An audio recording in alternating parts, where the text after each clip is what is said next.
தமிழக அரசியல் களத்தில் தேர்தல் சூடு அதிகரித்து வரும் நிலையில் 3ஆம் கட்ட தேர்தல் அறிக்கையை வெளியிட்டு முக்கிய வாக்குறுதிகளை அறிவித்துள்ளார் எடப்பாடி பழனிசாமி. அண்ணா திராவிட முன்னேற்றக் கழகம் ஆட்சி அமைந்தால் பல்வேறு சமூகத்தினரின் பொருளாதார சுமையை குறைக்கும் வகையில் திட்டங்கள் செயல்படுத்தப்படும் என அவர் தெரிவித்தார். மீனவர்களுக்கு தற்போது வழங்கப்படும் ரூபாய் 8000 நிவாரணத் தொகை ரூபாய் 12000 உயர்த்தப்படும் என அறிவிக்கப்பட்டுள்ளது. நகர பகுதிகளில் நடைபாதை ஓரமாக சிறு கடைகள் வைத்து வாழும் வியாபாரிகள் கூட்டுறவு வங்கிகளில் பெற்ற கடன்கள் தள்ளுபடி செய்யப்படும் என்றும் உறுதியளிக்கப்பட்டுள்ளது. மேலும் ஒவ்வொரு ஆண்டும் தைப்பொங்கல் அன்று வழங்கப்படும் பொங்கல் தொகுப்புடன் கூடுதலாக ரூபாய் 1000 பணம் பரிசாக வழங்கப்படும் என கூறப்பட்டுள்ளது.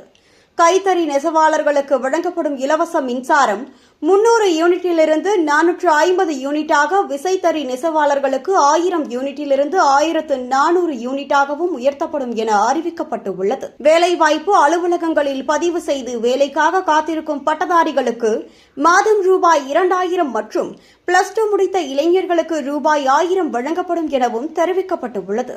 கடந்த 5 ஆண்டுகளில் விலைவாசி உயர்வால் மக்கள் கடுமையாக பாதிக்கப்பட்டுள்ள நிலையில் அதிமுக ஆட்சி அமைந்தவுடன் ஒவ்வொரு குடும்பத்திற்கும் ரூபாய் 10,000 கருணை தொகை வழங்கப்படும் எனவும் அறிவிக்கப்பட்டுள்ளது.